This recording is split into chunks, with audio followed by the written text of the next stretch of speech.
Alors il répondit à Dieu et dit, « Je reconnais que tu peux tout et que rien ne s'oppose à tes pensées. » Dans un acte de soumission et d'adoration, Job reconnaît la souveraine puissance de Dieu. Et avec une foi renouvelée, lui donne la place qui lui convient. Il discerne qu'aucun détail des jours d'épreuve et de douleur n'a échappé à Dieu.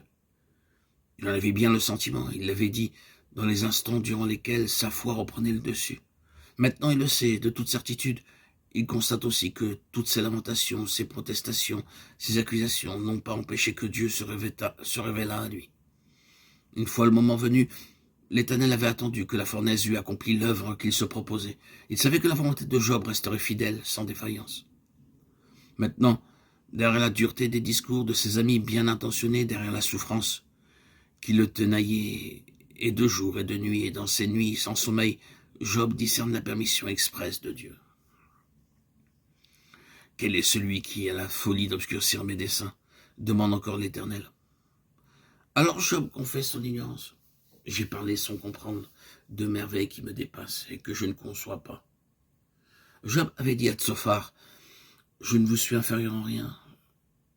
Ce que vous savez, je le sais aussi. » Il lui avait déplu d'être considéré comme un ignorant par ses amis. Maintenant, devant Dieu, il le rentre en lui-même et comprend sa folie. Il est prêt à se prosterner dans la poussière. Certes, il avait voulu pratiquer l'humilité avec tous, ses serviteurs et ses amis. Il avait veillé à ne point s'enorgueillir de sa situation.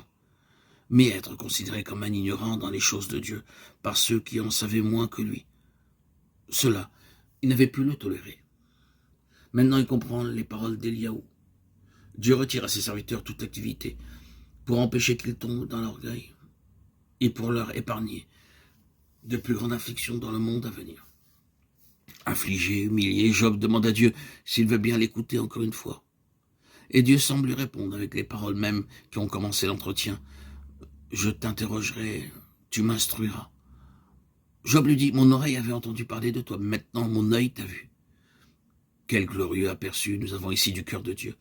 Ceux qui marchent avec lui dans l'intégrité lui sont si précieux qu'il souhaite ardemment leur parfaite compréhension de ses voies, de ses desseins. Il veut une parfaite harmonie avec eux. Vous serez consolés de tout le mal que j'ai fait à Jérusalem, dit l'Éternel à Ézéchiel.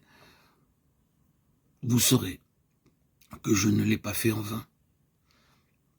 Ainsi, Dieu désire que Job comprenne aussi son amour dans la grande affliction qu'il a permise, que Job juge lui-même sa conduite passée. Nous arrêterons-nous un moment pour essayer de comprendre le sens de cette révélation de Dieu à Job?